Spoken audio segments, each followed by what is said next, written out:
Our Monster Energy track walk this week comes from Lierop, very sandy, very technical circuit. Here we are down at turn 4, and as you'll see when we pan out and that kind of thing, the turn itself quite wide, but you'll see just behind me there is a berm, a banking that the riders can rail. Now that might be key around this circuit this weekend in terms of generating corner speed, and as we go around a little bit further you'll realise exactly why. Now from the inside it's going to be difficult. There'll be lines there for sure, you know, 2 or 3 lines, ruts, that kind of thing, but from the outside you can generate the speed. You'll see there's a wave section immediately following this corner. Now they're pretty big, pretty steep, and quite far apart as well. Now somebody like Jeffrey Hurlings, for instance, might be able to rail that outside even on a 250 and hit this first one and then start jumping across at 45 degrees, doubling the first 2 and then hitting the next one and doubling into that next turn, turn 5. And from there on, of course, that's where the fun and games really start to begin on this Lierop circuit, because after that the track gets chewed up, gets pretty gnarly, and then it's going to really be a battle of survival this weekend from that point on. We're a couple of corners away from the finish line here, and the Monster Energy jump behind me, probably one of the fastest jumps on the circuit, because we've got the fastest, longest approach as well as the riders come out of the forest section. Before they get here though, there's one very high speed jump, only so high, but the riders will launch off that, land pretty much about where I am now, and then we're in at the base of the jump. Now there's 2 things that's going to happen here. Pretty much where I am, the ground is going to dip down as the bikes approach this jump here. There's going to be all kinds of lines and ruts on the face of the jump, which means the riders have to be up on the pegs. They have to have their balance perfect. They use their upper body strength as well to muscle the bike through this part, probably even picking up the front end right on the base of this to get rid of some of those holes, let the back end do all of the work. Otherwise, you hit these with the front end, of course, upsets the balance of the bike. You're going forward before you even hit the face of the jump, then you're going to lose all that momentum and all that all-important distance as well. So look out for this part on the racetrack on Sunday. Well, that's it for our Monster Energy track walk here at Lierop. Of course, Tommy Searle will be looking to try and make it a double victory here on home soil for Jeffrey Hurlings as well, as he tries to keep his championship hopes alive. And of course, Gauthier Paulin and Christophe Pourcel battling over 3rd place in MX1. So stay tuned, sit back and enjoy the racing here from Lierop on Sunday.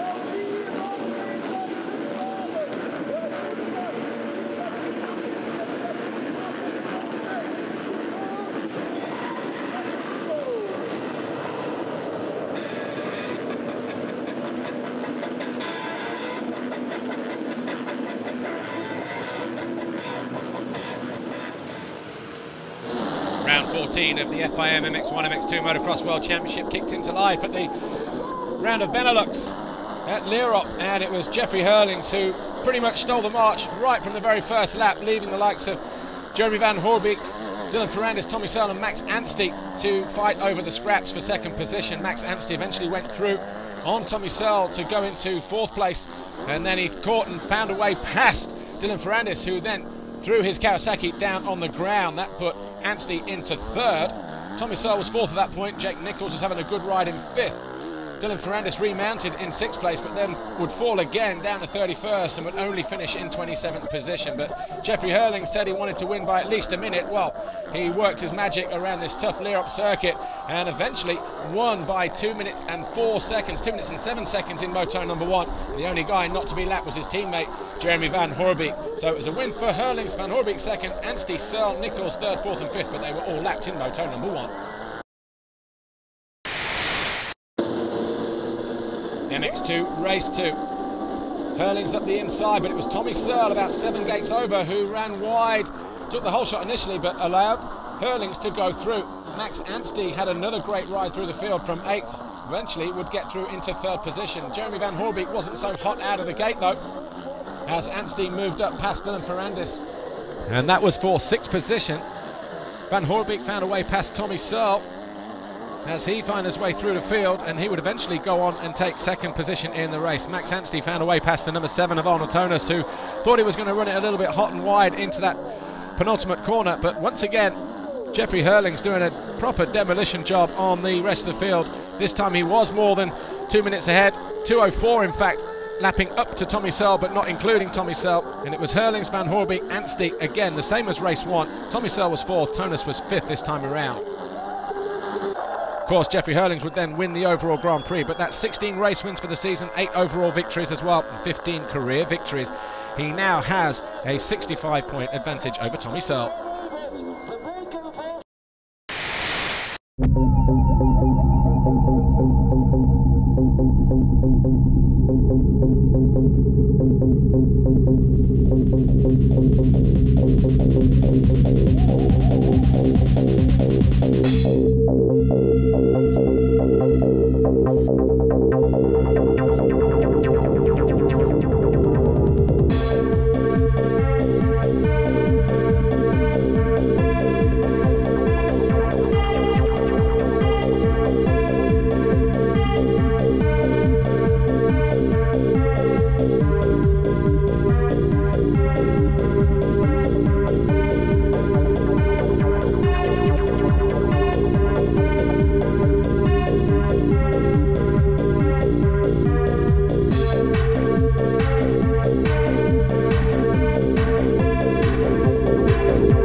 MX1 race 1, and it was the Red Bull KTM number 12 of Max Nagel who stole a march into the lead immediately. Tony Cairoli could only get down in 7th place, got squeezed through the first turn, so it was left to Max Nagel, who pulled clear pretty early on, and the 21 of Gauthier Paulin and Rui Gonçalves. Sean Simpson though came under pressure from Ken de Dijker. He eventually got through into 3rd place. Tony Cairoli then suddenly burst into life, found a way past Gauthier Paulin, and he climbed up into 2nd position, passing Ken de Dijker as well on the way, and Sean Simpson. So then Paulin then tried to trail the number 9 of Ken de Dijker, but then had to move aside as Clément de Sale came through briefly. Clément de Sale fighting a hand injury that he picked up at the British Grand Prix, but Max Nagel though eventually lost the lead on lap 13 as Tony Cairoli on the right hand side eventually found a way through, made it look pretty easy as a result. But it was Cairoli from Nagel to Dijker, a Red Bull KTM 1-2-3. Tanel Lierop was 4th, Gauthier Paulin 5th.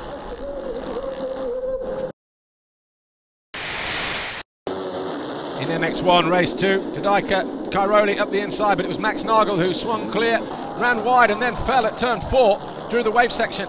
Rui Gonçalves on the Honda World Motocross machine got caught up in that as well and damaged his bike in the process. He bent the left foot peg and it was difficult for him to continue. He withdrew at the end of the first lap. Tony Cairoli led though. He made a mistake on the first lap which we didn't catch, and he cut that 6-second lead was cut down by about 4 seconds to Ken de Dijker.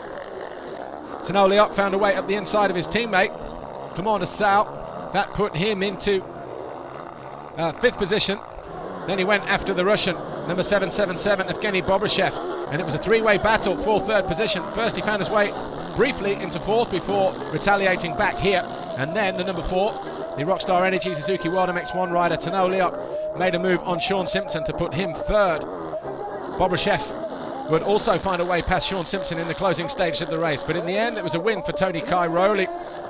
17th win of the season for him, the 9th overall Grand Prix victory and his 52nd career win as well. Now has 79 points on Clément de Sale in that battle for 2nd in the championship, or the championship lead, and he'll be looking forward to going to Faenza, the Grand Prix of Europe, in a week's time, knowing that he needs just a few points in the first race to take his 6th world title.